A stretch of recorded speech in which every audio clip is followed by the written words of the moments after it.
Thank you xTiles for sponsoring this video.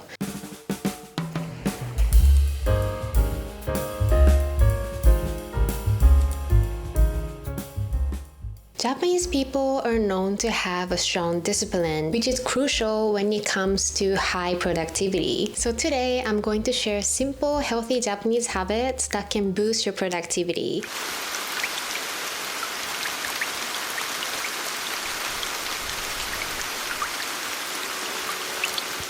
Tip number 1 is to do shinrin-yoku. The concept of shinrin-yoku is a wellness experience that originated in Japan back in 1980s. Shinrin in Japanese means forest and yoku means bathing. So shinrin-yoku literally just means bathing in the forest atmosphere or taking in the forest through our senses. It's not exercise or hiking, it's simply about being in nature and connecting with nature. It's obviously a great practice to engage with nature, but it can also be a great method to boost your productivity. Japanese studies have shown that forest bathing can improve your ability to focus, stress levels, mood, and sleep quality. In addition, I found this article that talks about how just 5 minutes of exposure to nature can improve your self-esteem, which can positively influence your productivity. Being in nature seems to have a lot of positive effects on our daily lives, but I know that not everybody lives next to the forest. But you can still incorporate the idea of a shinrin-yoku in your daily life by maybe going to a park or going to a river or pond in your neighborhood. And that can be a routine to detach yourself in nature. If you don't have any nature at all around you, maybe you can have plants at home or light up candles or listen to the sound of nature to kind of recreate the nature at home.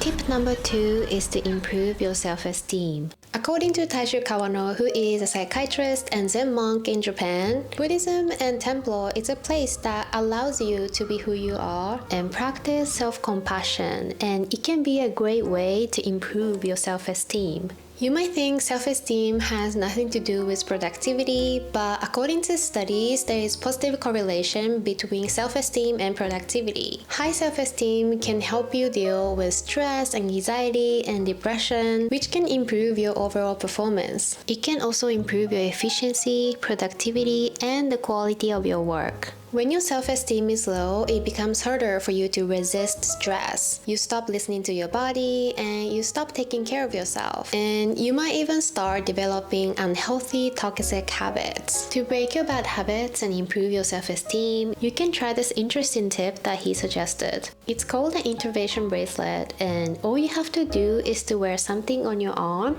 and move it to the other arm when you notice that you're blaming yourself or treating yourself poorly. This can be a great practice for you to be aware when you're not treating yourself well, which most likely comes from low self-esteem.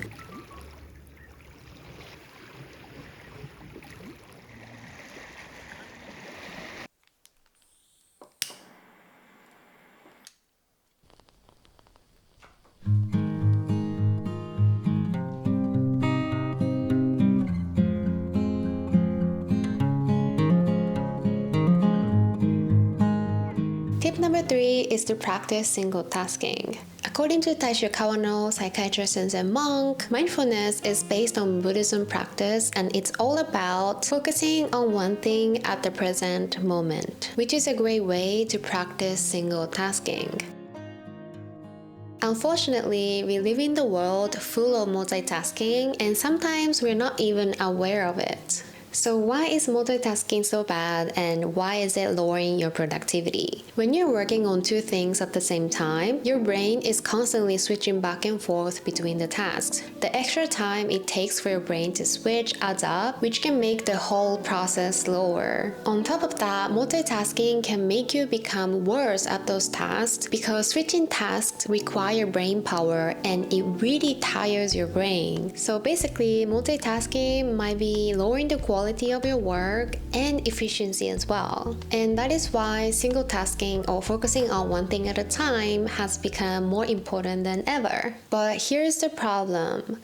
In the modern world, our brains are trained to do multitasking without us even realizing it. According to our article, our brains are great at seeing patterns and using them to predict when and what's coming next. For example, if you open Instagram every hour, your brain learns the pattern. Your brain starts to predict when you want to check Instagram next and disrupt your attention in those intervals because it thinks it's doing you a favor. One solution is to use a timer to find out how long it takes until your brain tells you that it's time for distraction. Once you know your average focus time, you can set up a timer a little bit longer than that to kind of train your brain. According to Taishu Kawano, another great solution is to practice single tasking by doing meditation. Implementing meditation in your daily life can be a great tool to reset your tired, overworked brain, and this can be done in a matter of minutes. Personally, my favorite way to do meditation is by listening to 5 Minutes Meditation by Lavender. And I created this self-care page on xTiles that has all my favorite resources to de-stress and boost my productivity. In case you've never heard of xTiles, it's a productivity note-taking app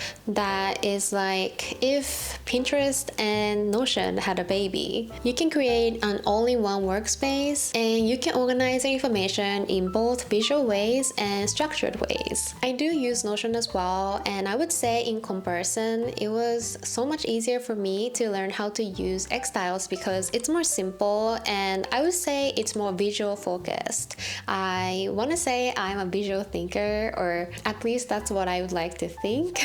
And I feel like xTiles really allows me to be more visual and creative. Okay, so let me show you my xTiles page. So on my dashboard, I have a link to Spotify and I put some cute pictures, and then I have my favorite online timer right here, and then I put Animal Crossing widget here that shows the date and time, and it has like cute music as well. You can stop the music here if you don't want that. And here I made self-care page. This is my favorite morning affirmation by Lavender that I talked about, and this is my favorite yoga challenge. For some reason, I just do so much better and I'm more consistent when it's a challenge. To use xTiles is quite easy, so if you want to add, for example, images, you can add an image. Most of my image comes from Unsplash.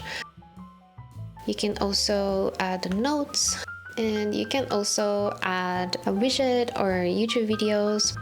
If you want to use xTiles, it is completely free for personal use, so definitely go check it out from my description below, and you can use my template for free if you're interested as well. In Japan, we have a specific word for going for a walk, and it's sampo. When I moved back from the US to Japan, I was surprised to see how much more time we spend on walking rather than driving. Of course, any form of exercise can activate your brain, but walking is proven to be a creativity booster. And the amazing part is that walking can boost your productivity while you're walking, of course, but for additional time after the walk is over. Even if you're not an artist or have like a super creative job, I do think there is a creativity aspect in every job or every task that you do. So next time when you feel like you need a creativity boost, maybe you can take a walk, and that might be able to increase your creativity.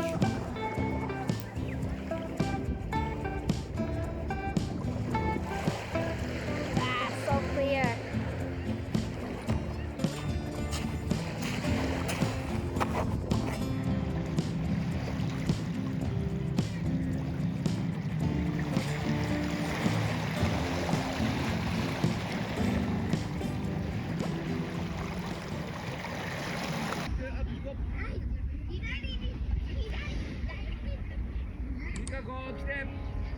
In Japanese, when we express gratitude, we say arigato. The word arigato actually originates from Buddhism, and it comes from Buddha himself. Aru, which means existing or being, was considered gatai or muzukashi, which means difficult. Arugatai became arigatai, which we still use to say thankful or thankfully. So I guess the original meaning of arigato is someone doing something for you is a precious, rare thing and it shouldn't be taken for granted. So why is gratitude related to productivity? According to research, when leaders at companies openly express gratitude, their team saw a boost in productivity. Because when you feel grateful, it lets you enjoy the positive experiences more, which can help you to be more resilient and it can reduce stress as well.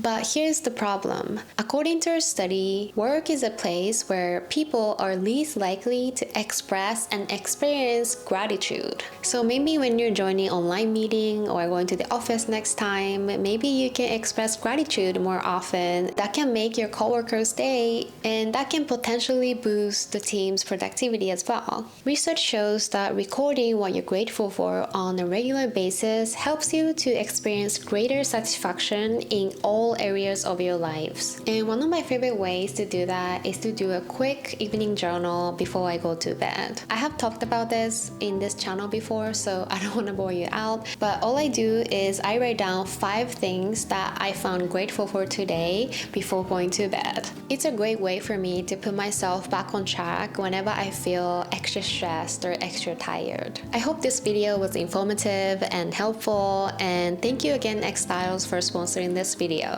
Make sure to check out xTiles, and if you're interested, definitely take advantage of my free template as well.